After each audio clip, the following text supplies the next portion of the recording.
9 news కి స్వాగతం. నా పేరు దివ్య. నంద్యాల ఆర్యవేశ్యుల ఆత్మీయ సమావేశానికి భారీ స్థాయిలో చేరుకున్న జనసేన, టీడీపీ, బీజేపీ ఆర్యవేశ్యులు నాయకులు.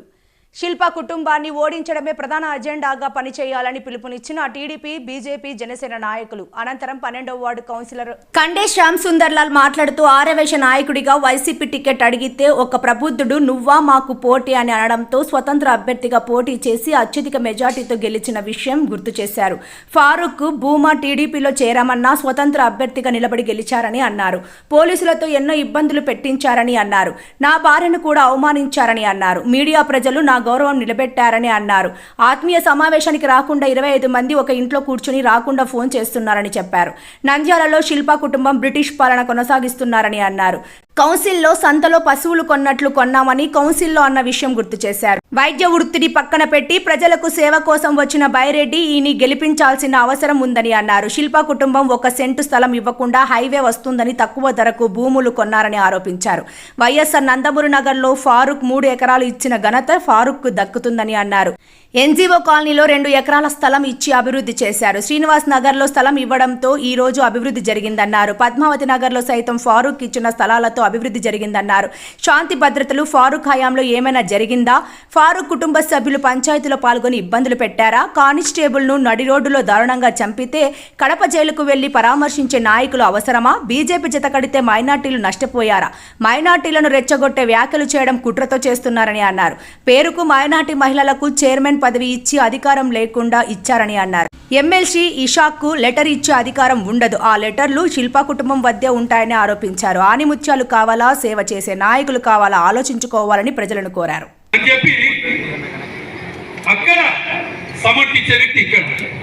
అక్కడ ఒక కానిస్టేబుల్ నడి రోడ్లో ఎంటబడి దాదాపు అరగంట సేపు ఎంటబడి ఒక బలిజ సోదరుణ్ణి అత్యంత దారుణంగా హత్య చేస్తే ఆ వ్యక్తిని పలకరించనిగా కడప సెంట్రల్ జైలుకు పోయే వ్యక్తి అటుపక్క. మీరు ఆలోచించండి. ఇటువంటి ఆనిముత్యాలు మనకు దొరకడం మన అదృష్టం. ఈ ఆనిముత్యాలు మనం గెలిపించుకున్నామా వద్దా ఒక్కసారి చెప్పండి. మీరు ఒక్కసారి ఖచ్చితంగా మనం ఎటువంటి బస్సులో మనం గెలిపించాల్సిందే. ఇంకా ముస్లిం ఇప్పుడు ఒక కొత్త స్టైల్ తీసుకొచ్చారు. తెలుగుదేశం పార్టీ బీజేపీతో జతగట్టింది. సో బీజేపీతో జతగట్టే ముస్లింలకు ఇబ్బంది కలిగిస్తుంది అని ఈరోజు తెలుగుదేశం పార్టీ బీజేపీని కొత్తగా జతగట్టిందా? గతంలో 3 సార్లు బీజేపీ పార్టీ తెలుగుదేశంలో జతగట్టింది.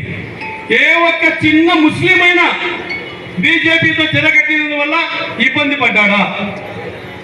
ఏ ఒక్క ముస్లిం అయినా బీజేపీతో జతగట్టడం వల్ల నష్టపోయాడా? లేదు. కానీ ఆ పాయింట్ ఎందుకు తీస్తున్నారో ఒక్కటి ఆలోచించండి. నేను మొన్న కూడా వేరే ఒక సమావేశంలో చెప్పా. నంద్యాల పట్టణంలో ముస్లిం సోదరులు అధిక సంఖ్యలో ఉన్నారు. 80,000 ఓట్లు అధిక సంఖ్యలో ఉన్నారు. ఈసారి ఎన్ఎండి ఫరూక్ గారికి తెలిస్తే, ఆయన అత్యధిక మెజార్టీలో గెలిస్తే రాబో ఎన్నికల్లో ముస్లిమేతరులకు ఏ పార్టీ కూడా టికెట్ ఇయ్యదని చెప్పి ఆ పక్క పెద్ద గూడు పుట్టాయి జరుగుతుంది. సోదరులారా మీరు గ్రహించండి. ముస్లిం సోదరులు, ముఖ్యంగా మీరు ముస్లిం సోదరులు గ్రహించాలా.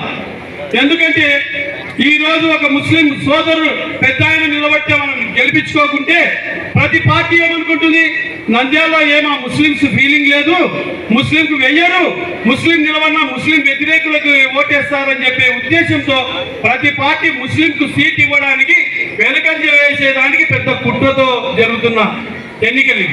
ప్రతి ఒక్కరు పిలిచేది, బయటికి పిలిచేది ముస్లింస్ వెయ్యారంట. ఫరూక్ సార్ ఎందుకు వెయ్యరు? నువ్వేమి పెద్ద పుడిగి, నువ్వేం చేసినావు అని చెప్పి, నువ్వేం వాళ్ళ కిరీటం పెట్టినావు అని చెప్పి ఒక మహిళను మున్సిపల్ చైర్పర్సన్ గా కూర్చోబెట్టినావు. ఏమాత్రం ఒక్క శాతమన్నా ఆమెకు పవర్ ఇచ్చావా? ఈ రోజు నేను మున్సిపాలిటీలో కౌన్సిలర్ గా ఉన్నాను. 1% అజెండాను ఇంటికి పంపించాలా? వాళ్ళు టిక్ చేసిన అజెండానే ఆమె ప్రవేశపెట్టాలి. వాళ్ళు సైగ చేస్తే కూర్చోాలా, సైగ చేస్తే మాట్లాడాలా? అంటే ఒక ముస్లిం మహిళకు నువ్వు ఇస్తున్న గౌరవం ఇదా?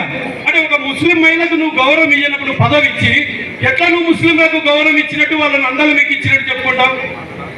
చాలా బాధాకరం అనిపిస్తుంది ఆ అమ్మాయిని చూస్తే. అరే చైర్పర్సన్ కనీసం ఎలాంటి అధికారాలు లేకుండా ఆడ సీట్లో కూర్చోబెట్టారు. మన ఎమ్మెల్సీ ఇసాక్ బాషా గారు లాస్ట్కు టీటీడీ బోర్డు లెటర్లు కూడా ఆయన సొంతం ఇచ్చేయలేదు. ఆ లెటర్లు కూడా వాళ్ళ అసిస్టెంట్ల దగ్గర ఉంటాయి. టీటీడీ బోర్డు లెటర్లు కూడా ఇసాక్ బాషావి వాళ్ళ అసిస్టెంట్ల దగ్గర ఉంటాయి. పేరుకు మాత్రం ముస్లింలకు ఇస్తున్నావు. ఎందుకు ఇస్తున్నావు? రేపు పొద్దున ఎమ్మెల్యేగా మాకు పోటీ రాకూడదని ఇస్తున్నావు తప్ప మీకేమి ఆ ముస్లింల మీద ప్రేమతో కాదు. కాబట్టి ఇది ఒక్కటి గ్రహించండి దయచేసి. మనం ఇది ఈ స్థలంలో మొదటి మీటింగ్ చెప్తున్నా నేను. ఎందుకు చెప్తున్నానంటే ఇదే ప్లేస్ లో మనం వాళ్ళిద్దరు అఖండ విజయాలు గెలిచిన తర్వాత గెలుపు ఆత్మీయ సమావేశానికి తెలుసుకున్నామా లేదా చెప్పండి. గెలుపు ఆత్మీయ సమావేశాన్ని చేసుకున్నామా లేదా? అఖండంగా చేసుకున్నాం. ఇప్పుడు ఇంతమంది దీనికి 400 మందిగా ఇక్కడ ఉండి వాళ్ళకి మనం ఆత్మీయ సమావేశం చేసుకున్నామని చెప్పి, అలాగే సమయం తక్కువ ఉన్న ఫ్రెండ్స్ని ఇబ్బంది పెట్టారు, ఆత్మీయులని ఇబ్బంది పెట్టారు, జర్నలిస్టులను ఇబ్బంది పెట్టారు.